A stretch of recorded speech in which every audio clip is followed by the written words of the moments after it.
What's going on, ladies and gentlemen? It's your boys over here at Three Man Weave. I'm your co-host CJ, here with my lovely co-host ZD on this beautiful April 16th Wednesday evening.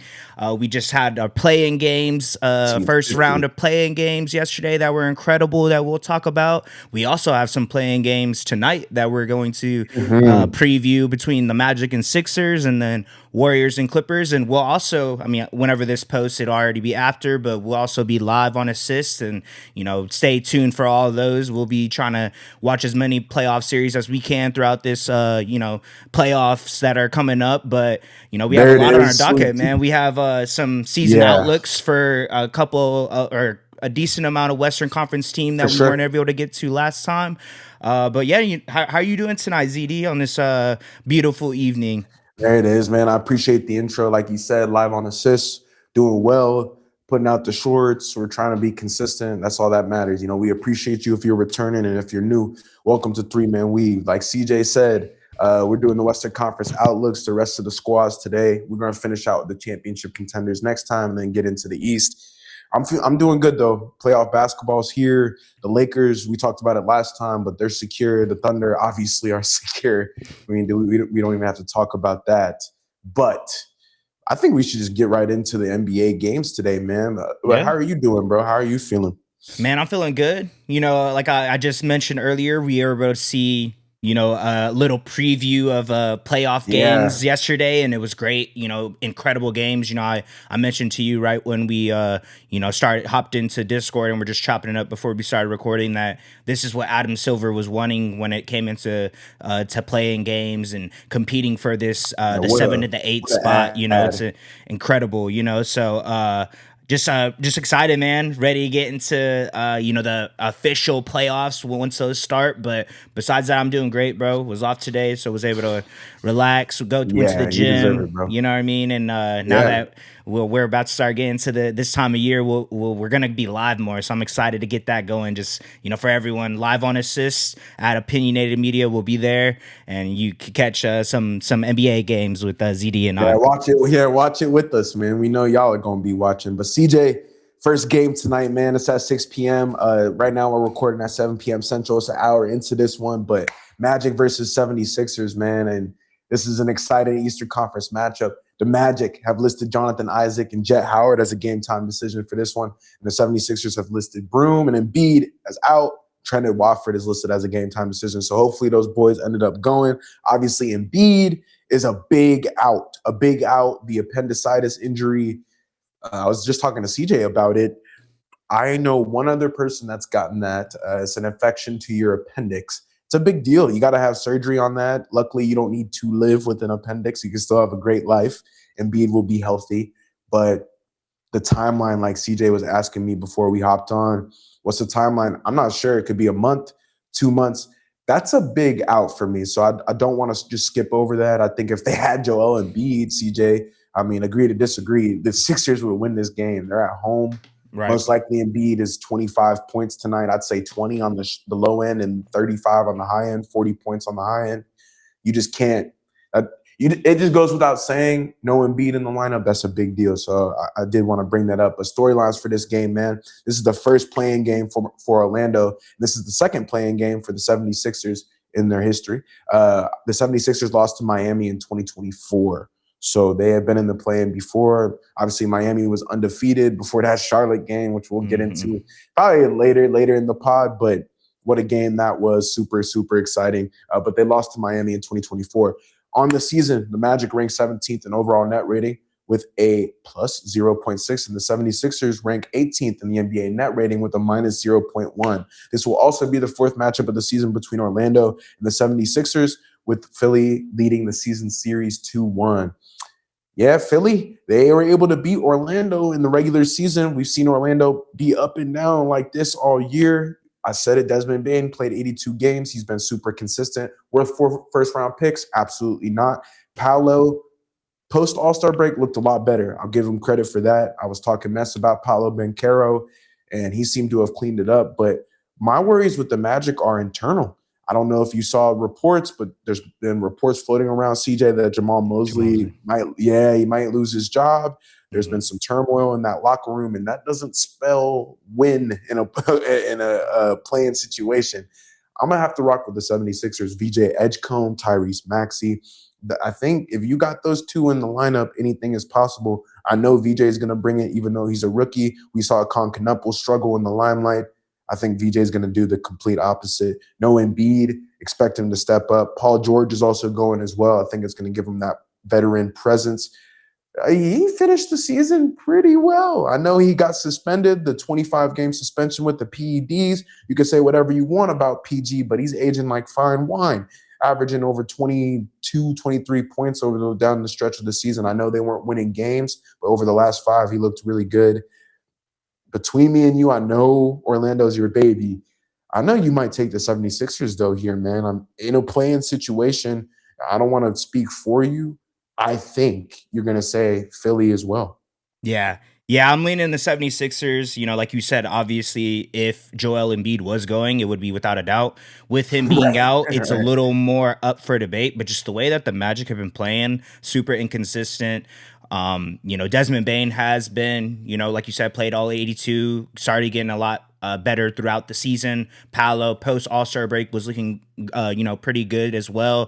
Franz coming back from an injury is kind of been, since the return from it, it's been pretty minutes restriction, been obviously trying to work his way back into the way he was playing pre-injury.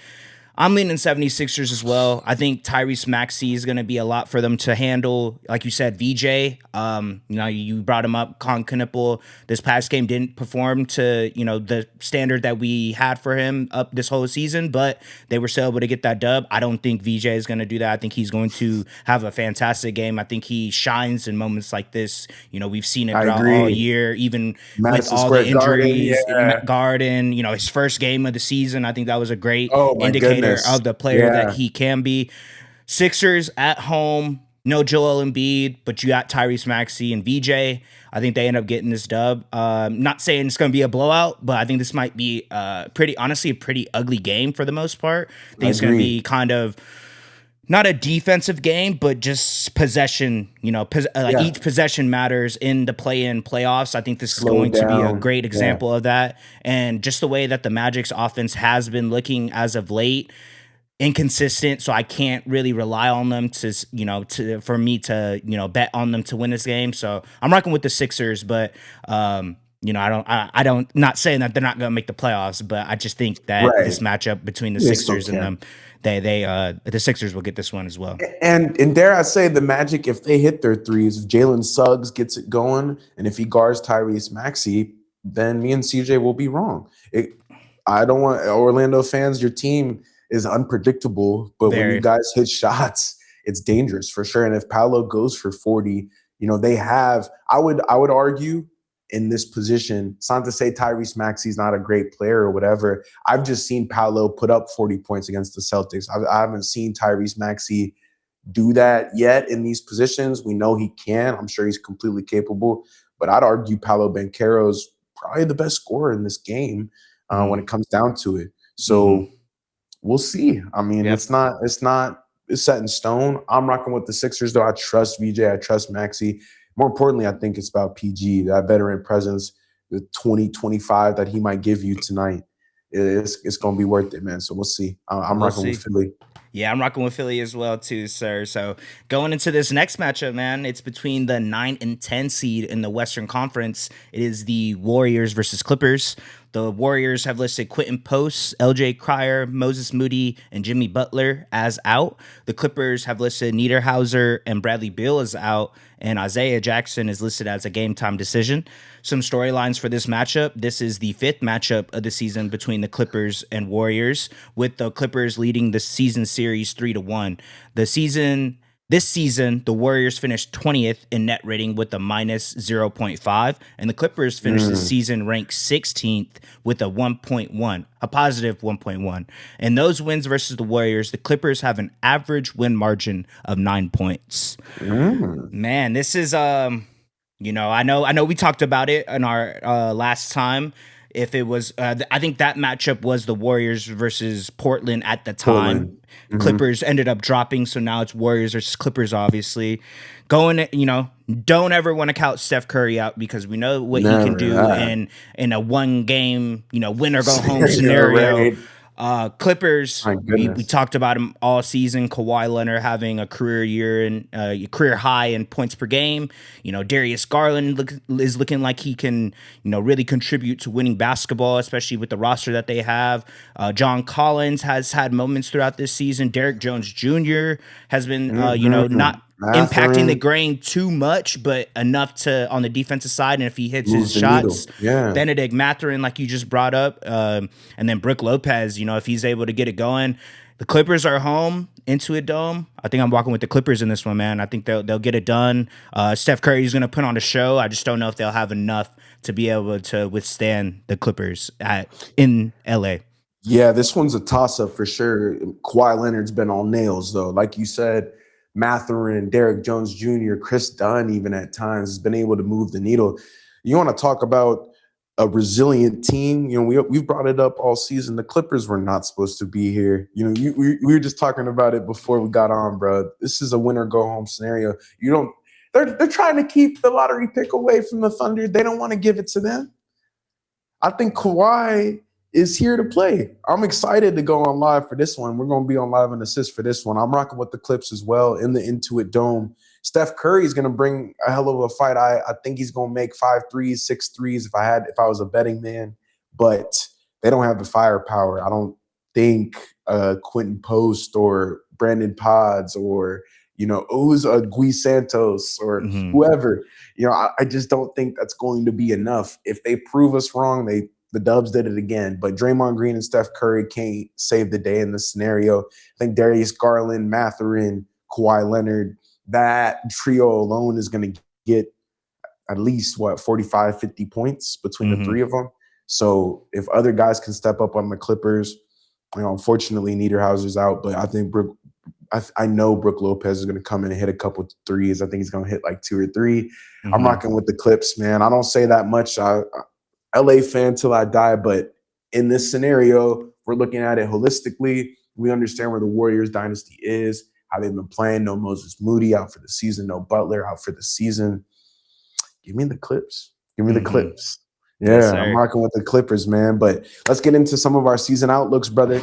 We're going to finish out the West pretty much here. These are the rest of the playoff teams. We'll get into the championship ones next episode. But starting off with the Warriors, man, we just got done talking about them. The Warriors never found the same consistency as the top teams in the West, but they still stayed alive long enough to reach the play-in after a season shaped heavily by injuries and lineup instability. We saw Steph Curry miss a ton of games. That worries me. I don't know if you heard, but during a press conference, he said, man, my knees just never going to be the same. You know what I'm saying? I'm never gonna be the same. Yeah, you don't want to hear that. Yeah, that's instability for sure. They went 29-26 before the All-Star break and finished 37-45 overall. Good for 10th in the West and good for a winner go home situation in a play-in matchup with the Clips tonight.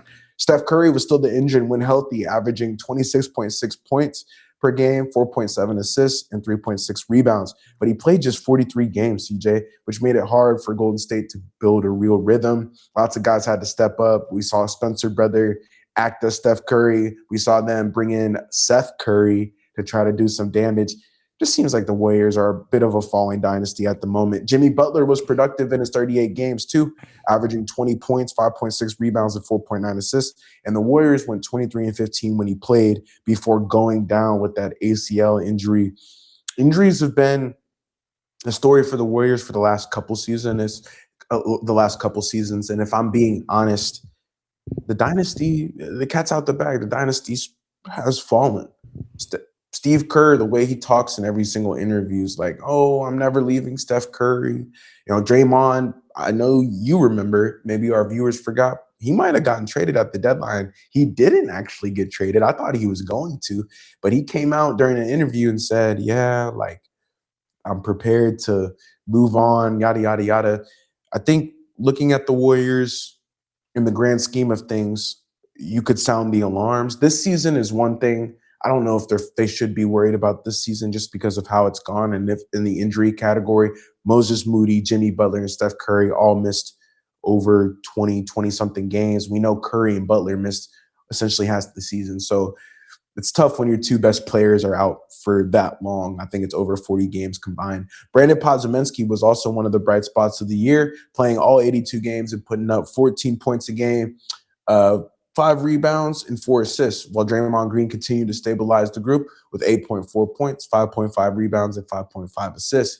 Defensively, Golden State was more disruptive than dominant, finishing 17th in defensive rating, allowing 115 points per 100, but ranking second in the NBA in total steals with 796 or 9.7 per game. That's an interesting stat. They did play extremely well on the defensive end. We know that Steve Kerr is a defensive coach. I think hidden behind some of the offensive tactics is a defensive mind there. You said it. I don't know. The Jared McCain and Isaiah Hartenstein connection reminds you of the Klay Thompson early days of him running around and running off screens and getting those between the legs. That's what Steve Kerr is known for, but the Warriors did have a rugged defense this year. I think it was due to their offensive struggles. They know that they needed to be a little bit better on defense, and they were able to hold opponents to only 116 points per game, so that's pretty good. Offensively, they were only middle of the pack, as we've been speaking about in this segment. They ranked 18th in offensive rating, only scoring 115 points per 100, but their bench remained a real strength, averaging 45 points per game, which ranked third in the entire NBA. Their 0.6 net rating, unfortunately, which ranked 20th in the league, shows the season pretty clearly. Not enough shot making and depth to hang around, but not enough health or two-way consistency to become a serious regular season threat. The outlook is now simple. If Curry can create one more playoff-level burst and Golden State's veteran core can control the game, they have enough experience to be dangerous. But the margin for error is essentially gone. And that's true. Jimmy Butler being out puts a lot of pressure on Steph Curry to be the maestro that we've all known and loved Steph Curry we've all known and loved for him to become, and he's become it. He's been, we had this conversation last time. We didn't bring it up on the last pod. Steph Curry has some competition now with some of the players that are starting to come, that are starting to come after him. Shai Gilgeous-Alexander, Luka Doncic, the guards that are taking over the league right now. And it's interesting to say, maybe this is his last hurrah. We never know what we might get out of Steph. I don't think they're going to the NBA Finals. They probably need another piece to be able to do that, especially with how many injuries they have. And we'll see next season how it looks. But as of right now, they're in the play-in. If they can win this game, I think anything's possible. And defensively, they've cleaned up some things. Offensively was where the Warriors used to be extremely, extremely dangerous, and they have been for the last 10 years, but that's slowly tapered off.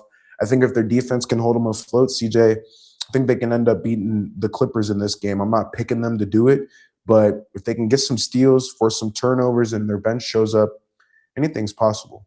Yeah. Yeah, no, it's like you said, it's kind of, interesting seeing the fall from grace that the Warriors have, and, the dynasty slowly collapsing in front of our eyes, and, seeing how, they were consistently championship contenders year after year, and then have slowly tapered off and haven't really been able to build around Steph Curry. But, like you said, brought it up, bringing in Jimmy Butler, and the time that he was playing, he looked incredible. But, him going down with a torn ACL really put a damper on their season, and it was hard for them to really come back. But, like you brought it up, that kind of gave other guys, younger guys on their roster to have the opportunity, and which had led them to being, the third best scoring bench on in the season this year in the league. But yeah, it's interesting. Obviously they are in the play-in, and I think we brought it up. That's really all you need when you have a player at Steph's caliber. It's just kind of hard. It's hard to bank on it. The margin for error for them is very slim to none. They have to play perfect basketball for the rest of the season, however long that might be for them. And it just looks like the way that they've been playing, the inconsistent play from those bench guys and pods at moments of this year. And obviously Draymond isn't going to, light it up on the scoring department, but what he does defensively makes up for it. Draymond goes for 30. Right. Bite my tongue on this one. But just based off of Right. what we've seen this season, man, it's wasn't the greatest season from the Warriors, obviously, but with all them circumstances that they have had, injuries to their best players, Steph Curry being out. I mean, anytime your best player is out, it's going to be hard for you to really make up these wins. They were still able to, figure it out from their bench unit, and defensively, like you said, it has been, something that they held their hat high on because they haven't Yeah. had the offensive consistency from that Steph Curry has for the roster. So that being said, man, that wasn't the greatest season for them, but they made it to the play-in. I don't know what that means for Warriors fans when you are holding your team to such a high caliber Championship every season. aspirations. Yeah. But I mean, y'all got to this point. Like we said, the Warriors could win this game. Do we have them winning? No, but that doesn't mean that Steph Curry isn't going to go out and put everything he has onto the court and in this moment. And CJ, if I'm being truthful, I think Warriors fans know the dynasty's over. I look on NBA Reddit. It's like, is Steph Curry gonna leave Golden State? I don't think he will. I don't But think so. the writing is on the wall, as you like to say, and I think this game is gonna show us a lot. I haven't watched the Warriors super closely this year. They've had a couple good games against the Lakers. We still haven't had the LeBron Steph matchup, but Steph Curry in the game, it's going to be. We'll just we'll let the man work out. We'll see if he goes for 50. He's going to make us eat our words. That's all I'm gonna say. 100%, man. Well, going into our next team is actually who they're going against tonight, the Los Angeles Clippers. The Clippers had a more uneven season than their talent suggested, going 26-28 before the All-Star break, but still finishing 42-40. Good for third in the Pacific and ninth in the West. We talked about that all season long. The fact that they were under 500, and then I think what Ty Lue said, we need to go. I don't forgot the record 30, 32, and 10 or whatever it is to wrap up, or I forgot what the number was, but they ended up doing it. And something like that. Yeah, something like that. I don't remember the number, so don't hold my word to my word isn't Bible, but just what they've been able to do, turn their season around. I think. No, I know that Ty Lue is one of the best head coaches to scheme around the offense, and that's why we had the Clippers projected to win, just because of the talent, but also Ty Lue as a coach has been incredible this whole season. Tactics, the game management, adjustments throughout the game. I think that is something that Ty Lue is very good at, and I think gets overlooked a lot throughout this year. So shout out to the Clippers on that note. Kawhi Leonard led the way when healthy, averaging 27.9 points, 6.4 rebounds, and 3.6 assists on 50.5% shooting, while James Harden gave them steady creation with 23.6 points, 8 assists, and 4.8 rebounds in 70 games. Ivica Zubac also gave them real interior stability and finished as the team's leading rebounder at 11 boards per game. Offensively, those boys got traded. They're not on the roster anymore. So we're just trying to give y'all a picture of how that season went with them there.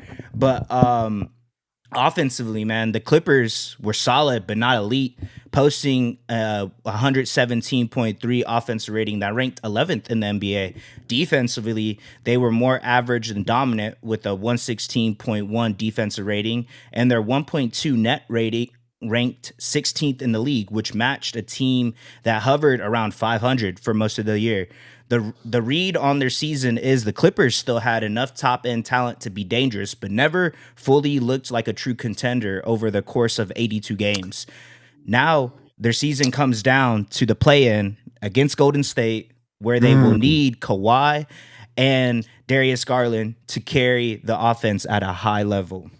And this is the thing about the Clippers, CJ, because you brought up James Harden and Ivica Zubac. They were a team that thought they were going to win the finals. We fast forward to today. They got DG. They really, I'd say they won that trade right now. They didn't. James Harden started hooping on the Cavs, and obviously Ivica Zubac is on the Pacers.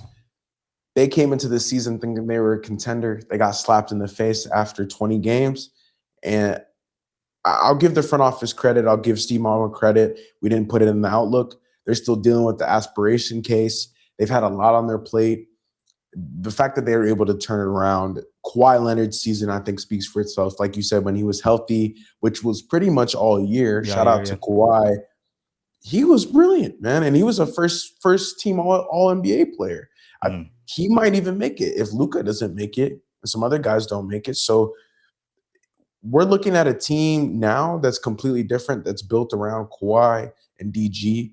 And there's a reason we picked the Clippers in this one. Their bench is way better now with Mathurin and Brook Lopez and all the guys you brought up earlier. I don't know, man. I feel bad for Clippers fans. You guys have been promised NBA Finals appearances when you're nowhere near that, and I don't think the Clippers are anywhere near that still. And that's the question when we look at their season outlook and we go through their offseason files. Now that I think, wait, so I know we had James Harden, we had Kawhi, and we had Ivica Zubac.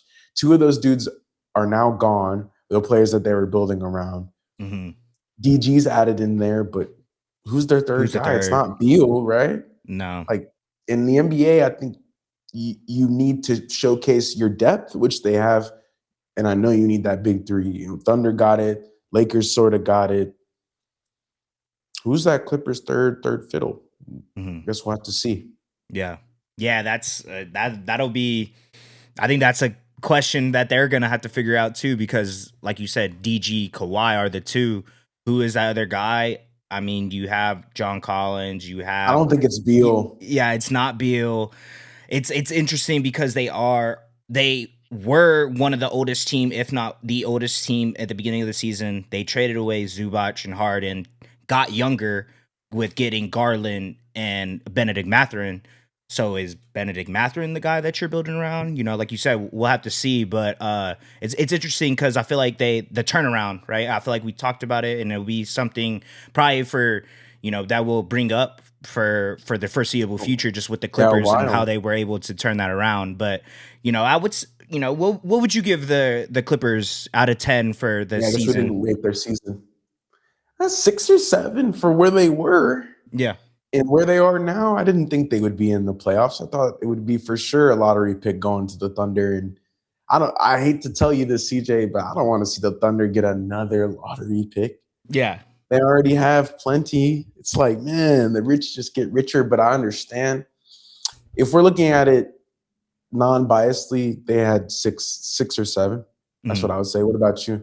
Yeah, I would say around that as well. 6.5, probably 7, just because of how it started. What they were expected to be coming to the season. Like you said, got smacked in the face, weren't winning games, they brought in CP3, then they cut CP3. Then they did CP3 dirty, bro. Traded James Harden, traded Zubac. So with all the moves that they were able to make, obviously the aspiration thing that we'll probably end up talking about in this offseason, because we'll probably find out more later on into this year, was a crazy season, but they were able to turn around. I would give it, like you said, 6.5, 7, because I feel like that's them being in this position right now. I thought we were going to be able to get a lottery pick solidified up to that point, and Kawhi was able to go crazy, tap into a mode that we've never seen scoring wise, and just Darius Garland kind of fitting in right in. Their season was Garland's not the greatest, good, bro. but for what their circumstances was, yeah, I think it's good. If you were to ask a Clippers fan, I'm assuming that when they were below 500, they didn't expect to be in this position. So off of that dude alone, had to eat the tweet. Did you see that? He had to eat the tweet. I did. So he was like, man, if the Clippers go to the playoffs, I'll eat this tweet. Hey, you got to eat the tweet, because them boys started cooking top 5 in net rating post All-Star break. Very interesting team, very interesting squad. But moving right along, man, we got the Phoenix Suns. The Suns put together a solid season that over-exceeded expectations. CJ finishing 45-37, good for second in the Pacific Division and 7th in the West. Devin Booker once again carried the offense. We all know and love D-Book, averaging 26 points, 6 assists, and 3.9 rebounds in 64 games, while remaining the clear centerpiece of Phoenix's attack. Dylan Brooks gave the Suns another consistent scorer on the wing, averaging a career high 20 points in 56 games, while helping bring a needed level of toughness and edge to the roster. To me, Dylan Brooks is a top 5 signing in the offseason, man. If we're being honest, you take away the hand injury, he looked great, having a career year this season. No, he didn't play a ton of games, 56 games. We'd love to see that be above 70, but when you break your hand, that's what happens. But he was a defensive menace. He was hitting threes at a good clip. He was just that 3-and-D guy, man, adding a lot of value to the Suns roster. So shout out to D Brooks, man, having a career year. Offensively, Phoenix was respectable, but not elite, posting 115.4 offensive rating that ranked 16th in the NBA that season, this past season. Defensively, the Suns were a little better, finishing with an 113.9 defensive rating. We spoken about the Suns defense. We know it was scrappy. Mark Williams is manning down the paint. Oso Iguodoro. They had Ryan Dunn on the wings. They had Royce O'Neal, Jordan Goodwin. They had a lot of scrappy guys that weren't afraid to get steals. I think they were top 5 in steals as well. We spoke about it last podcast. I don't remember the exact number, but I do know they're 3rd or 4th in the NBA in steals too. So they forced a lot of turnovers. We know they have a low defensive rating, and that's what they've held their hat high on, as you like to say. It's been their point of attack is the defensive end, and that's something that I wish the Lakers could take out a page out of the Suns book with that one. But their overall net rating of plus 1.5 ranked 15th in the league, which fits a team that was good but not great. They did completely overexceed expectations, so let's not forget about that. They also forced a lot of extra turnovers, 9.5 steals, which helped them stay competitive even when their half-court offense stalled. Phoenix had enough shot making and talent to stay in the playoff mix all year, but not enough consistency on either end to separate from the middle of the Western Conference. Due to Jalen Green's injury, CJ, they weren't really able to make a real push. When he played, the Suns looked amazing, especially on offense. He boosted the offensive rating by 1 or 2 points. He just wasn't available this season, which is really frustrating because you guys saw it in the last playoff game. I know they didn't win. Denny Avdia had 41. I know. But Jalen Green looked amazing in a playoff scenario. And that's why the Houston Rockets traded him. They didn't think he was a playoff player, but I believe that Jalen Green is the key to the Suns offense. So we got to hold that thought. Yes. So shout out JG. Now the pressure is even higher after their 114-110 play and loss to Portland, which they blew an 11-point fourth quarter lead. I know we'll talk about that a little bit later. Don't want to spoil that too much, but Phoenix had a great season. They overexceeded expectations. Matt Ishbia did more with less, and that's really important. If you're an owner with a big balance sheet, they were able to diminish that, get guys on the roster for cheap. And Jalen Green is, like I just said, the key to that offense. If he can be healthy, in my opinion, the Suns could be easily a top 6 Western Conference team firmly. The play-in loss is interesting, and we'll talk about that whenever we get to that point.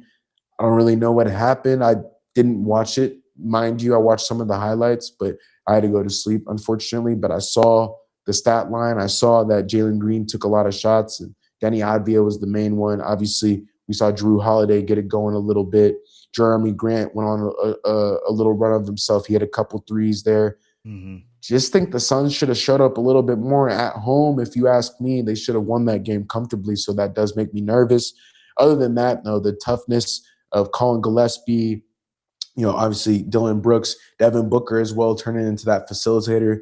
I know he had a career low from deep this season, I think shooting 33%. I know it's like 32.9%. So we'll round it up. But 33% from 3 is a low mark for him. He does need to improve a little bit on that front, but the assist category, we've seen that rise over the last 3 years as he's become more and more of a facilitator. So I'm impressed with the Suns, man. I did not think they would hit their over for their wins. I think their over was like 36.5 if we go back to our betting show, but they got 9 wins over that, finishing 45-37, which is good for 7th in the West. Now they got to play their way into the playoffs, though, which they'll face the Thunder, your Thunder, which is not going to add up to a pretty end to the season, but we will see. You never want to count them out. Yeah. Yeah, no, you said it perfectly, man. I feel like, I've been saying it all year. You've been saying it all year as well. Just what they've been able to do this year, overseeding expectations, like you just mentioned. Their wins projection, I'm pretty sure both of us said they were going to go under. They overexceeded that, almost got 10 plus more than what they were projected to. And just what it's not just what Devin Booker was able to be. Obviously, Jalen Green, we didn't expect to be injured for majority of the season. It's everybody else on the roster. Dylan Brooks, you brought him up specifically just what he was able to provide for them on the defensive side and offensively. And I think this is probably his best offensive year he's had from three and just kind of get into the mid Scoring, range yeah. scoring, and then also just Colin Gillespie, the Mm. Oso Ighodaro, Royce Three O'Neal, pointers. all of them, and Yeah. even Grayson Allen. He was injured last game, but when he was able to, be on the court, they could provide so much. And shout out to the Suns, man, because I did not think they were going to be this good. I didn't think they would be in the mix to make it into the playoffs. So the fact that they were, I think, kind of goes to show that, I think I brought it up last podcast as well. You do need star guys, but it's also more so about depth in this NBA. And I think they were a great example of what having just a well-rounded, And play a everyone role. buying Yeah. into, certain roles and, being aggressive on defense and not giving up, staying with the game regardless of what the score is. And they were a great example of that. So, man, shout out to the Suns because, blew our expectations out of the water. And I'm assuming everyone else as well that keeps up with hoops. So shout out to the Suns, man. Going into our next team, it was a team that they ended up losing to last night, the Portland Trailblazers, man. The Trailblazers were one of the more surprising teams in the West this season, finishing For 42-40 sure. and finishing 8th in the Western Conference. We haven't brought it up either. They're going through a lot with Chauncey Billups, getting the whole situation that he's going in. Tiago Splitter has kind of, came right in and it's that Popovich tree. You know what I mean? They Yeah. just He's find done a hell out of a job. defensively. They have the guys, versatile wings, long, Personnel. athletic. Yeah. They have a great team Monty to Kamara. kind of Yeah. buy into their mentality. So shout out to that. I feel like we haven't brought that up obviously because we don't know everything that's going on behind the scenes. But Yeah. shout out to That's Tiago Splitter, man. Chauncey. Yeah, man. But And Denny, you saw the Janssen Hong thing? Maybe he ratted. yeah, Maybe. yeah, maybe. Trying to get a one up on. But goodness. man, Denny Advia emerged as Portland's clear offensive engine, averaging 24.2 points, 6.9 rebounds, and 6.7 assists in 66 games, while Donovan Cleveland gave them real interior stability with 12.1 points, 11.6 rebounds, and 1.7 blocks per game. Donovan Cleveland. You know me, I've been a low-key Trailblazers fans because of those two guys that I just mentioned. I have them on my dynasty team. Shout out to Denny, shout out to Klingon. Just being able to, obviously very low key, very low key, because we're in the same division. But I was keeping up with them because of that stipulation that I had. But just what they've been able to be for them, I feel like Klingon really coming into his own, being able to stretch out the floor and be that interior defender that. I wouldn't say they're lacking, but just Rob Will, whenever he is healthy, he can be that for them. But just Klingon kind of has taken that role for them. So shout out to Klingon and Denny. For real. Shaedon Sharpe also gave the Blazers another scoring punch when healthy, averaging 20.8 points in 50 games and helping raise the ceiling of their perimeter offense.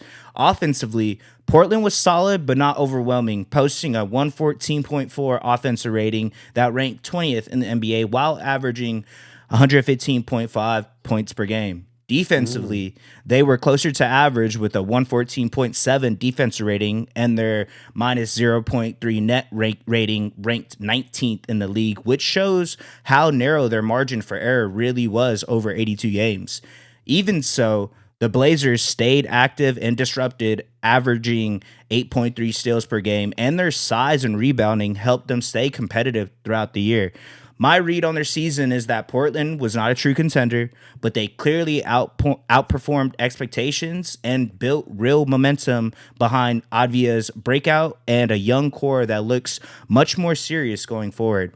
Man, I think we'll talk about it. Talk about it more deep into the game that they just played last night, but just what they were able to show me in that type of scenario, being a young team, not really a lot of playoff experience with, Dame being on the bench. He's there, but he's not on the court. But all these guys, besides Drew Holiday, obviously, but what they were able to do defensively, and like how I just brought up, being, you know, a average defensive team throughout the whole season, but they have the ability to be a really good defensive team because of how long, athletic, and how great on defense they can be. You know, we saw Matisse Thybulle yesterday, kind of, you know, Oh having man. having great minutes.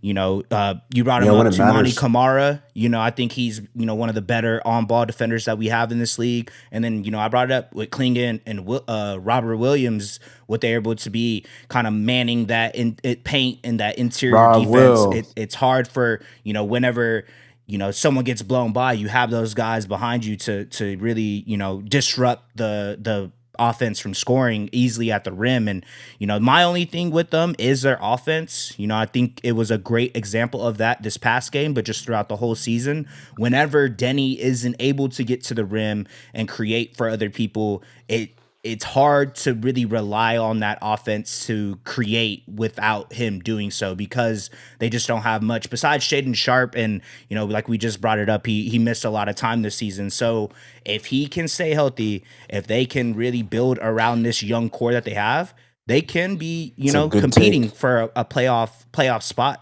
I mean, obviously this year, but I'm thinking more so future wise. Obviously, they're still in the running for it. They just got the 7th seed going against the Spurs, but yeah, just seeing how their season has gone with the whole Chauncey Billups situation, they have a lot to look forward to for the future. A And ton. obviously this season, Dude, because a they ton. are the 7th seed now, and having a playoff series against Spurs will be a great test for both of them. I'm pretty sure we'll talk about that once I get to Yeah. the point. Don't really think it's going to be that competitive of a series, but I think it will be great Yeah. experience for the young guys. See what it's like to be in a playoff atmosphere, how Denny can adjust to a playoff series, and what that looks like for him, because he had an incredible year, but we know that it slows down in the playoffs. You know, the whistle isn't as friendly as it is throughout the regular season. So what does their offense look like in a playoff scenario? And that's my question for them. But besides that, they had an incredible year, 7th seed in the And Western Conference. A lot to look forward yeah, to. and they've done so. Their front office has done such a good job of drafting the right players and trading for the right guys. Getting Drew Holiday, Denny Mhm. Avdia, those were trades.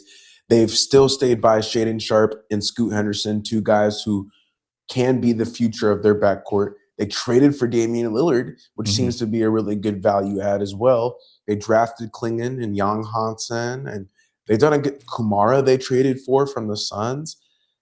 The front office, Yeah. Hats off to them for my sure. goodness. Shout out Denny Avdia. Like you said, man, on your dynasty team, you said it. His breakout was clear and on display. Donovan Klingon averaging a double double. For me, it was Drew Holiday. I think personally, he is the X factor. You can have your own opinion about Denny Avdia and all these other guys, whatever. I get it if he's your X factor, but in my opinion, I'm taking Drew Holiday. Seeing what he did last night, I know he couldn't get it going in the middle of the game. Started the game really hot, finished the game really well. Championship guy, a glue guy. I'm shocked that the Blazers don't have, bigger following. I wonder where all the Blazers sleepers are at, because there's going to be a lot of people that are going to be cheering this team on in the future. I'm excited to see what Scoot Henderson turns into. I still think his developmental and his growth is not stunted, but it's been halted because he's been hurt. He hasn't gotten the reps, and it's interesting because now he gets to face Wembanyama, his partner in crime, on draft night. So we'll, Mhm. we'll we'll see that matchup for the first time in the playoffs, which is going to be really really fun. But overall, their season, it's a success. Didn't Mhm. expect Portland to be here, similar to the Suns. We didn't have them going over their win total, and they soared over it, winning 40 games for the first time since the Damian Lillard era, and going to the playoffs. And you remember those series, Damian Lillard scoring 60 points against Austin Rivers and the Mhm. Nuggets. I'm just excited to see the Blazers back in the playoffs. Denny Avdia, man, I mean, the All Star, could make an All NBA team if you felt that way, but I, I think so. Jokic and Doncic are the only two players in the NBA right now to be averaging more points, rebounds, and assists combined than Denny Mhm. Avdia. I think it speaks to his season this year. Shout out Portland. You guys are in a really good spot. Like CJ brought up, it's more about your future outlook than this season. You guys clearly, I think it's 8 out of 10 for this Yeah. season. I didn't expect you guys to be here, but going forward now? What does that look like with Scoot, with Advio, with Lillard? Bunch of guards, to be honest. You got a log jam at the guard spot. Loki have log jam in the front court. Tough decisions are going to have to be made. Somebody's not going to play. Might hurt some feelings, but when Shaedon Sharpe comes back, wonder when his timeline is. I'll have to look it up, but hopefully he can come back during the playoffs because they need him against this Spurs team. So shout out to Portland. You guys got an 8 out of 10 rating for me. Hell of a season. Keeping my eye on y'all. I'll be watching more Portland with the league pass. I started to turn them on at the end of the season. I know they were our darlings throughout the year. We spoke about them a decent amount, but I'm excited to get into the offseason files as well. Yes, sir. Yeah, bro. But moving on, man. We got the Timberwolves, brother. The T-Wolves put together another strong regular season, finishing 49-33, finishing 6th in the Western Conference. Anthony Edwards was a true force to be reckoned with this year, averaging 28.8 points per game, 5.0 rebounds, and 3.7 assists in 61 games. Key caveat, 61 games. Anthony Edwards is not eligible for the end of season awards, which is a shame. Adam Silver, you're going to have to make some decisions, man, because some people are missing games because they're actually hurt and not because they want to sit. Neither here nor there. Best shot maker on the team, clearly. Julius Randle gave Minnesota another reliable offensive piece as well. CJ averaging 21.1 points, 6.7 rebounds, and 5.0 assists per game, while Rudy Gobert continued to anchor the paint, averaging 10 points, 11 boards, and 2 blocks a game.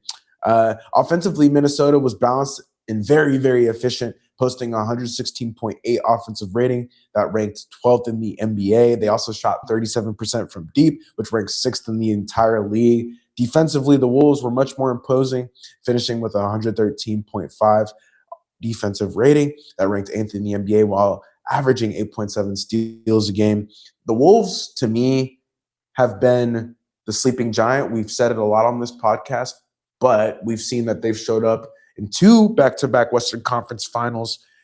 They're capable. They guard and they can score. Jaden McDaniels had a breakout season, in my opinion. He was the main X factor. We know Julius Randle and Anthony Edwards are going to score over 45 points combined, but what were you going to get out of Jaden McDaniels this season?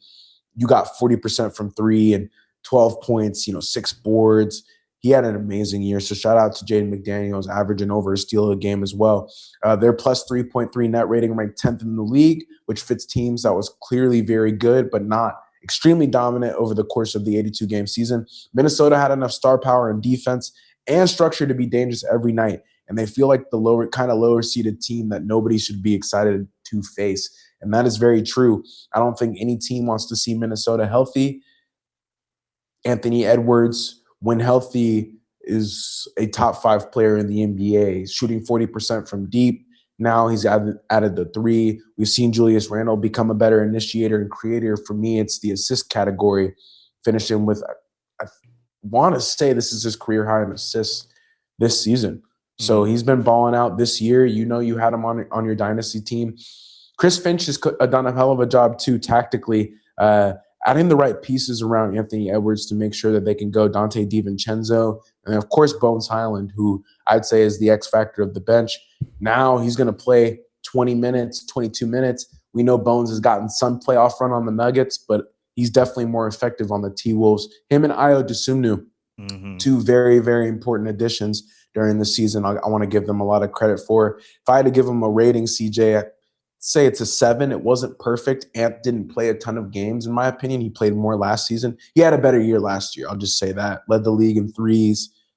Concanupple wasn't there. So it's a little different. It's different when a pure white guy shooter is in the NBA. But Anthony Edwards had a better season last year than he did this year. Just the injuries piled up. And we'll have to see in the playoffs. I honestly think they were more dangerous last year. The continuity, they had a little bit more of that. Nickeil Alexander-Walker was also on the team, who's no longer there. We'll see if the T-Wolves can make a playoff push, a deep one in this year's playoffs. I'm assuming they'll be okay. When Ant is playing, anything is possible. They're going up against the Nuggets. We know that they can beat the Nuggets. It's not like they're incapable. I think that series goes 7.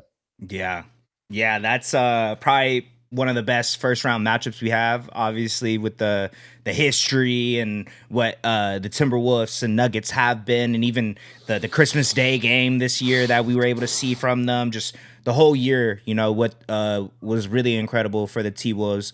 Like you said, Ant was injured for a lot of games this year, but Julius Randle, Jaden McDaniel stepped up. Naz Reid has been doing his Nas things. Reed, Six yes. man coming off the bench, being able to be kind of like a Swiss Army knife for them, on the offensive side of the ball, being able to, make good passes, play make, and hit threes, get to the rim. He's a big forward, so he's able to do a little bit of everything for them. And like you said, you brought him up, Io. That trade that they were able Mm. to do with the Bulls, I think it just brings another player that has been shooting very well from three this year. And when you have the defense that they've had all year, I think that's what is going to boil down is their 3-point shot making, and who else is going to be able to step up if Ant can't get going, or if Julius Randle is having a Tough 7 of game, 20 right? game 20 Yeah, the field 7 of goal 25. 25 or whatever those type of performances. Yeah. They have the depth to be able to compete with the Nuggets, and I do believe as well that that's a 7-game series just off of the whole roster that they have. Defense, Jaden McDaniels is I know he's going to take a leap this year. That now that Nickeil Alexander-Walker isn't going to be able to come off the bench and kind of provide that for them, they're going to have to rely on a Jaden McDaniels, a Ayo Dosunmu, Naz Reid, Dante DiVincenzo. Those guys that have been doing it all year for them. They're going to have to rely on them heavily in the playoffs, and I think they'll be able to make a competitive series between the Nuggets. So super Yeah. excited for that The matchup. coaching And staff is so underrated too. I know Chris Finch doesn't get the love he deserves. I mean, he does from people that know, but I think majority of NBA fans don't know the value of having a coach like that, a player coach, and he lets Ant do his thing. And I think Bones and Io, they're probably, I would say they're probably I guess if the people who were acquired at the deadline, what do you think was the best trade to go down that you can remember off the top of your head? it might be them, honestly. Like off the top of my head that I could think of. Right, because AD I didn't mean, do anything. yeah, yeah, I would say probably that one. There's And not maybe and James and Harden. James Harden, that's the James one I Hart. was I thinking. would say yeah, maybe that one. But I think for what they have, what the Yeah, that Timberwolves one you have were to think lacking. about. You have to think about it for sure. Yeah, But but top three top edition top at three the deadline for for sure. sure. And when you have those caliber of players on your bench, those X factor guys who can start for you if needed, I think it speaks volumes about where that team is right now. So shout out to Minnesota.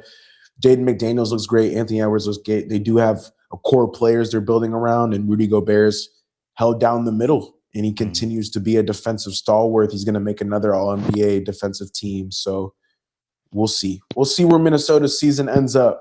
If they can beat the Nuggets, that's going to be a tall task with the leading rebounder and passer. And Jaden McDaniels, Anthony Edwards, Rudy Gobert, my goodness, they have a core that you can build around, and it allows Rudy Gobert to camp back and do his thing. He's going to make an All-NBA defensive team.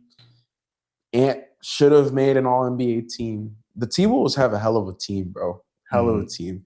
They're always competing against the Thunder. They always beat the Lakers. They're just that annoying team, bro, that nobody wants to face.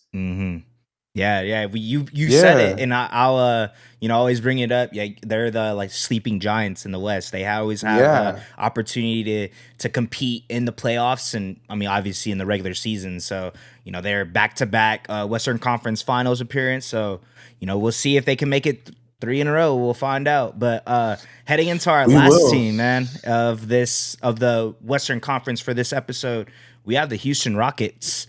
The Rockets took a real step forward this season, going 33-20 before the All-Star break and finishing 52-30 with the fifth finishing fifth in the Western Conference. Kevin Durant gave Houston a true top end scorer, leading the team at 26 points per game, while Alperen Sengun continued to be the hub of the offense with 20.4 points, 8.9 rebounds, and 6.2 assists per game.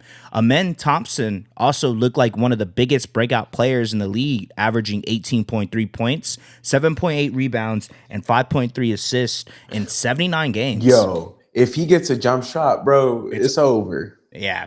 It's over. Yeah. Because he's also another player who's averaging, I think, 15, 5, and 5. I think there's 8 other players who are doing that. Yeah. So he's one of those 8. Mm-hmm.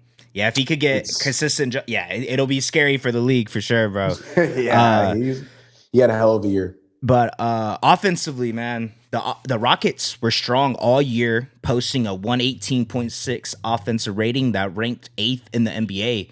Defensively, they were even better, finishing 6th in defensive rating at 113.2 and holding opponents to just 110 points per game. Houston also controlled the glass better than anyone in the league, averaging the league best at 48.1 rebounds per game. Their 5.14 net rating ranked 6th in the NBA, which fits a team that was clearly one of the better groups in the conference, even if it never fully entered the very top tier. The Rockets finally look like a serious playoff team with real size, balance, and two-way toughness that makes them a dangerous matchup going into the postseason. So you agree they're not like a championship contender. They're like right there. Right there. Yeah, I think there's holes to every team. There's a lot that they can work on to get to that point. But for what the situation was, Fred VanVleet being injured all year, they're figuring out who's going to be the main initiator. Amen Thompson kind of took that for a while. Then it was Reed Shepherd kind of coming into that role. Their offense was, like I just said, top 10 all year. Essentially, there was points where it was the best throughout the season just because of what KD and Sengun were able to do. It's everyone else that was a question mark for them. And with Tari Eason, obviously Steven Adams was doing great when he was healthy. He ended up getting injured, so that was a huge player for them the loss. It's been injuries for a lot of teams, but for them, it was really just having a main initiator. Whenever obviously KD is going to get to a bucket regardless, and Sengun is that hub, but who is going to be the other guy to kind of initiate it and make shots for them, so it's not just them, draining down the shot clock, putting up a contested jump shot in the mid range or stuff like that. And I think with them, it's been their defense for Ime. He's a defensive coach. He was able to lock into that. They've been, one of the best defensive team as well. I think they're top 10 on offense and defense for this whole season. So that being said, I don't think they are a championship contending team, but they are damn near close. And I think if they had Fred VanVleet and all year and Steven Adams, they could have, made a lot more noise than what they did. But that being said, they were still able to win 52 games. They ended the year poorly. They ended the year like at times with their offense stuck in mud. I know CJ saw it. I definitely saw it. Versus the Lakers, they couldn't even get the ball up the court. Because like you said, they didn't know who to initiate. You brought up Alperen Sengun, who had a hell of a season. Tari Eason and Reed Shepherd were the two guys they were looking to make moves. I think both of them had a great year. I don't know if it'll be enough in the playoffs, but I don't want to take away from the regular season that those guys had. You brought up Amen Thompson, who is just a true terror twin. If he adds a 3-point jump shot, it's wraps. Ime Udoka at times, we heard about the All-Star saga with Kevin Durant's burner and, the turmoil and all of that stuff. At times, Ime Udoka coached the Rockets out of wins by the over-aggressive play or forcing guys to bring up the ball who weren't comfortable. And I noticed that too. I think the Rockets have certain cracks that are not basketball related. They are chemistry related. And we can't really fix those if we're being honest. And at times, this one play, Alperen Sengun made a hell of a block. It was at the end of the season. It was versus the Timberwolves, if I'm not mistaken. It was to go to overtime. Nobody picks him up. Nobody congratulates him. And I was like, this team chemistry is whack. It was like Mm, minus 50 points, on mm, 2K. It was mm-hmm, one of those, not helping your teammate up. And that worries me, similar to the Lakers, we have our chemistry issues, and that's not something you want to see in an NBA squad, especially a team that's trying to contend for a title. Kevin Durant had another hell of a year, though. We've brought him up. He's aged like fine wine. Somebody who made one of our All NBA teams. Year 17, 18, 19, 20 KD looks to be fine. If we're mm-hmm, being honest, averaging again 26 points on almost 50, 40, 90 splits. He had another great season. Individually, Jabari Smith Jr. again is another guy who stepped up, had a great defensive year too, averaging a steal and a block. In my opinion, the Rockets are very close. They're not better than the Spurs, but they're close. Like CJ said, if Fred VanVleet can come back and be that main initiator, and they actually have somebody to bring the ball up against a 2-3 zone, the Rockets should be fine, and they'll be competing for a championship throughout the next couple seasons. Again, their window is very, very tiny. People forget Kevin Durant is old. He's not going to be around for forever, and that worries me for their future. And we'll talk about that in the offseason files. But this season, if I had to give it a rating, 7 out of 10. Reed Shepherd's season was great. Kevin Durant had a great year. I think Alperen Şengün had a great year, but everybody else probably needs to step it up for them to be a true contender. And you said that at the end there. It's a dangerous matchup, but I think the Lakers can take this to 7 games. If we get Luka Doncic or AR back, we could make this a series. But mm-hmm, as of now, I got to go with the Rockets just based on the facts that are presented to me. mm-hmm. No AR, no Luka, it makes it tough.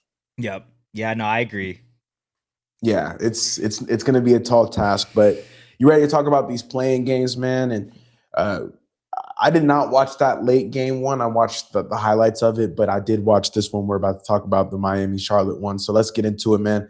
The Hornets survived a wild East playing thriller on Tuesday, beating the Heat 127-126 in OT behind LaMelo Ball's game-winning layup with 4.7 seconds left, and Miles Bridges' game-sealing block at the buzzer on Davion Mitchell's final drive.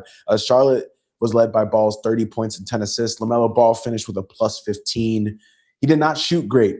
That's the beautiful thing about basketball. If you look at the stats, if you didn't see this game, you may not think he played good. But if you look at the plus minus, his assists, the 10 assists for me was something that I love to see, that double-double. He scored 30 points. So while it wasn't efficiently, he was able to give them 30, which shows where LaMelo Ball is at. I know you may have seen the thing where he did the Bam.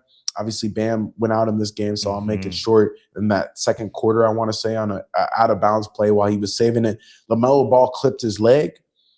Should it have been a flagrant, CJ? Yes. Was it a reviewable play? No. Will he get suspended? I don't know. Will he get fined? Yes. They're going to review it. Zach Zarba's a good referee. They'll speak to the league about it. If he faithful, I understand it was a dirty play. He probably should have been ejected for it, but he got away with it, and he was able to score 30 points. Miles Bridges had 28 points and 9 rebounds, and Kobe White had 19 points, including a huge turnaround 3 with 10.8 seconds left in regulation that forced OT. CJ and I brought this up. The situation called for it.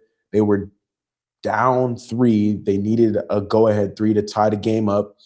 There was about 12 seconds left when Charlotte impounded the ball. Kobe White on the corner caught it, squared up, jaded, and hit it. The interesting thing about it was, you might ask why Miami didn't foul. I was wondering that too. If they would have fouled, I think they had a foul to give as well, so they would have had to do it again, but would have sent Kobe White to the line, allowing him only to score 2 points, which would have saved their lead. So it was an interesting decision from Spoelstra not to foul. Obviously, Kobe White, it's called basketball, so if you make the bucket, it is what it is. So he was able to force overtime with that. Miami had 28 points from Davion Mitchell, 27 from Andrew Wiggins, who had another great playoff game. I know the Heat did not win. 28 points in a big-time playing game, and we've spoken highly about Wiggins. He doesn't get the best rep, and that's fine. It was reminiscent of the Andrew Wiggins and the Golden State 2022 NBA Finals run. Big-time threes, big-time mid-range buckets. You love to see it from Wiggins, man. Huge 27 points from A-Wiggs and 23 from Tyler Hero. Bam obviously exited in the second quarter with that lower back injury, got his legs yanked from out under him. fell on his tailbone, exited the rest of the game, did not come back. Statistically, the Heat actually shot better than Charlotte too. I think they shot better from the field and from three, finishing at 48% and 39% from deep compared to Charlotte's 44% and 32% from three. But the Hornets made up for it with volume and second chances. Musa Diabate, before getting subbed out with the -17, he kept so many possessions alive. Just goes to show you the value of the second chance points. So shout out to Musa Diabate. But let's see, Miami's 49 while winning the rebounding battle, 54-48, including a 17-12 edge on the offensive glass. So yeah, the Hornets killing them. The momentum swung hard late in the third when Charlotte used an 11-row run sparked by Kobe White's threes. He had like 3 threes and a layup to grab the lead, only for Miami to answer in the fourth and build a 102-95 advantage behind 2 Andrew Wiggins threes. Overtime was absolute chaos. Hero hit a twisting corner 3. Then after a ball turnover, he drew another foul on a 3-point attempt from LaMelo Ball. LaMelo turned the ball over. Tyler Hero ran around after Pele Larson threw the ball back to him, and he ended up drawing a foul, which Hero then hit 3 free throws to put Miami up 126-125 with 8.7 seconds left. But Ball answered immediately, CJ, with the game-winning layup before Bridges sealed it with that block. Charlotte advanced with the win and will now face the loser of Philly Orlando on Friday for the East final playoff spot, while Miami was eliminated. Davion Mitchell and Wiggins were the players of the game for Miami, stepping up big when Bam went down, but it just wasn't enough. Kobe White getting the game to overtime, and LaMelo Ball coming through, the hero for Charlotte, getting them in the playoffs. Concanupple went ghost. I think the Rookie of the Year is sealed, signed, and delivered. It's going to be Cooper Flag. I think Concanupple had the opportunity to get it done, and obviously Coach Smith took him out. I don't know if you saw that, but Coach Lee. Yeah, Coach Lee took him out, and that's what happens when you're not playing in the brightest game of your life. And obviously Kobe White was in and showed up big time, scoring 19 points. It was a wild game, wild back and forth game, a lot of big time performances, but Charlotte came through, man, and Buzz City is on top. They're going to the playoffs now, and shout out to Charlotte. They deserve it. Coach Lee has had a hell of a year, and their personnel, Concanupple, Brandon Miller, who I haven't spoken about yet, he showed up in a big-time way. He hit a 3 to help cut it to 2 before the crazy overtime shot, or to get the game into overtime. Kobe White had that shot. Brandon Miller hit a 3 before then. Miller was also 4-10 from 3. He shot 40%. He just looked like a grown man amongst boys out there. So hats off to Charlotte, man. We picked this matchup. We knew Charlotte would be able to get a W just based off the way that they've played. And this is the last stat I'll share. It was the closest margin of victory in all 82 games. Was 1 point, and it happened to be this one, their 83rd game. Yeah, I wasn't able to watch the whole game. Obviously, I went back and watched the recap of it, just seeing what the Hornets can do. Shoot. We talk about it all the time, right? To be successful in this league, you need to be able to put up the shots, play good defense, try to get extra possessions, which they were doing. Like you mentioned, Musa, that he was able to get a lot of offensive boards. Play good enough defense to make tough shots for all the Heat players. Man, you brought him up, man. Andrew Wiggins, what he was able to do. I saw one of the plays. They tossed a lob to, I think, Jaime Jaquez tossed him a lob, and he got like an and one. So just those type of moments. This was one of the best games that we've seen, honestly, just going on this run.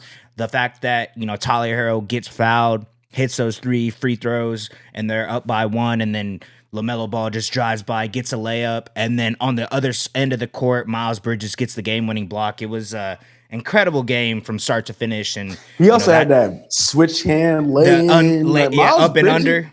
I talked mess about him. I'm done with it, man. I know off the court he has his issues, but he has blown me away with his ability to fit a mold and not take over Concanupple. Like he doesn't care if he scores 2 points or 30. My goodness, Miles Bridges. That's how you make a lot of money in the NBA. Yeah, for sure. Yeah, and just seeing like what this roster looks like when it's Oh, at it's its so full strength. yeah. It's scary, man. Kalkbrenner even. Kalkbrenner, Yeah, obviously yeah, you got a lot of Brandon Miller, LaMelo, Khan, even though he didn't have a great game, still was able to get the dub.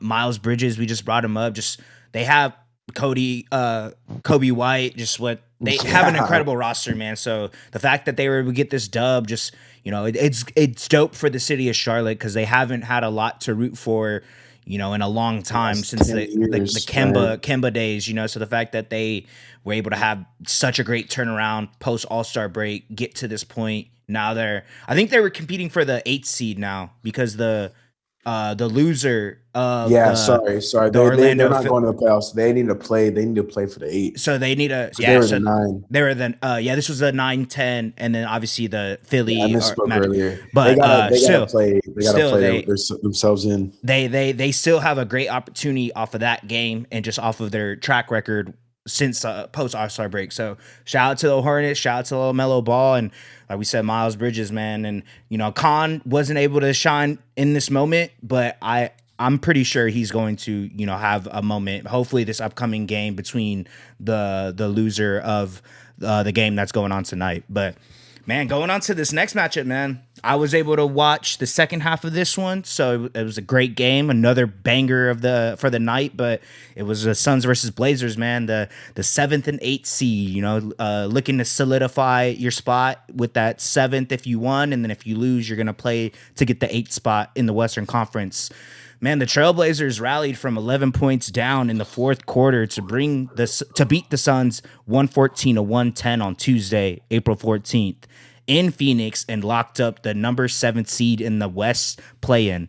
Danny Advia was the story of the game, finishing with 41 points, 7 rebounds, and 12 assists. And he delivered the biggest play of the night when he converted a go-ahead 3-point play with 16.1 seconds left after Phoenix had just taken a 110-109 lead on a Jordan Goodwin layup. Man, that whole play, right? It looked like they were trying to just cause a little commotion in the paint, trying to, hey, like Denny was telling people to space it out, go over here, go over here. Right. Denny gets to it, cooks. He drives past Jordan Wayne, does like a little Euro. It looked like one of those type of plays where he could have went short and like you could potentially miss it off of the front of the rim.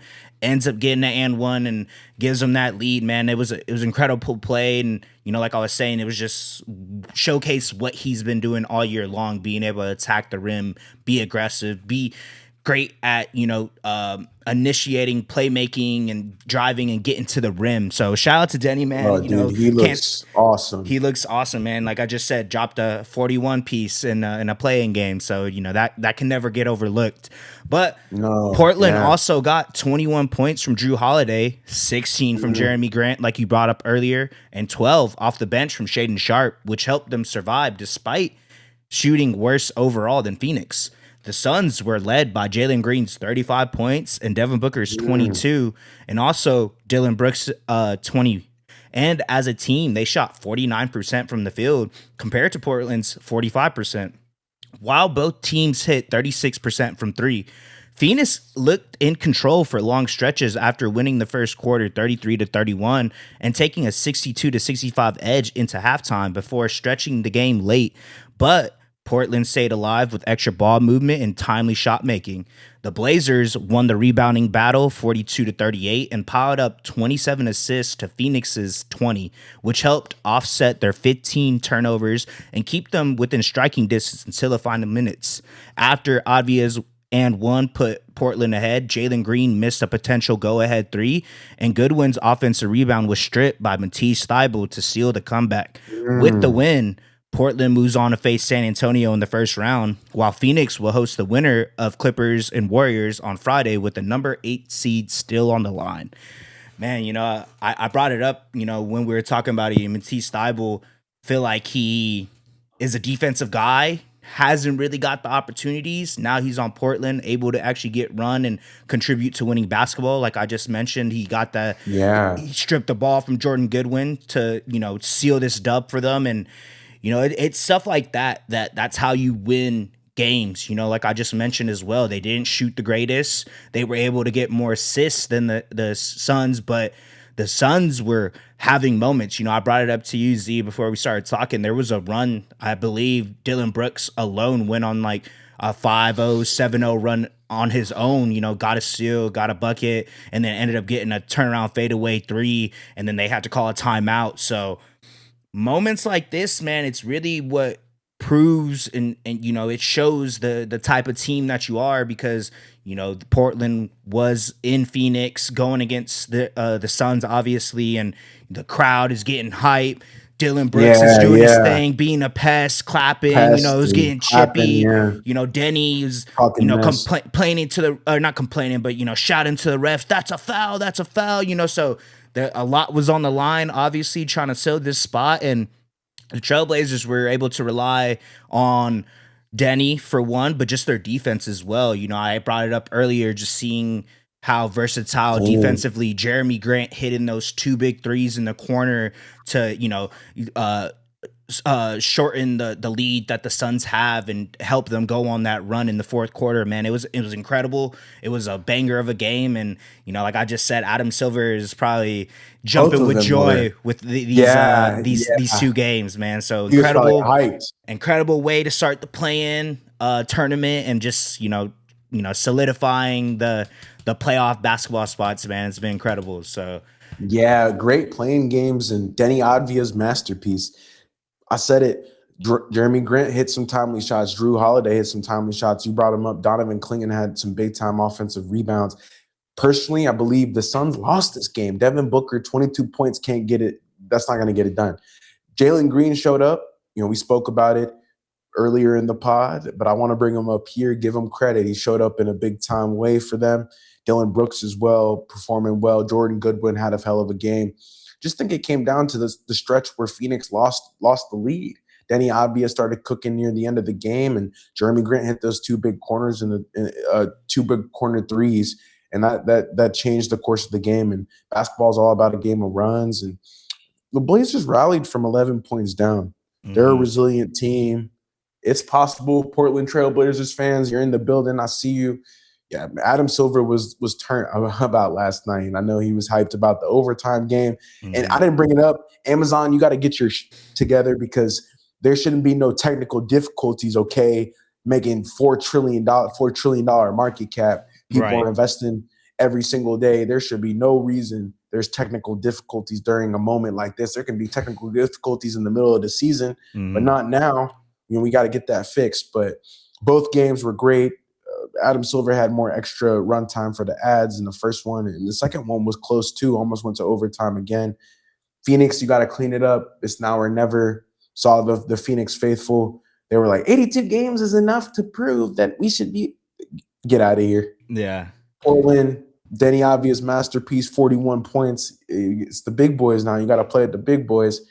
Yeah, it was a good game, man, and I'm excited to watch this one. We're going to be on Live and Assist for the Clippers and Warriors. Yeah, sorry for the technical difficulties, CJ. You're gonna have to chop it up and go crazy like Mr. Miyagi. It's all good, brother. It's a part of it, sadly, but yeah, man. Was there anything else you wanted to say to the people before we head out of here, man? Nah, man. Just next time we come around, playoffs will have begun full-fledged. We'll have to do those recaps quick, but they'll be available. So just watch the game and appreciate it. We appreciate you guys' time for sure. Yeah, man. Just like Z said, this is what we've been waiting for all year. So hopefully y'all will stay tuned and see what we got to say about a lot of these playoff series. But if y'all liked and enjoyed this episode, don't forget to leave a like, comment, subscribe, and we'll see y'all next time, man. Peace. Peace. Three man.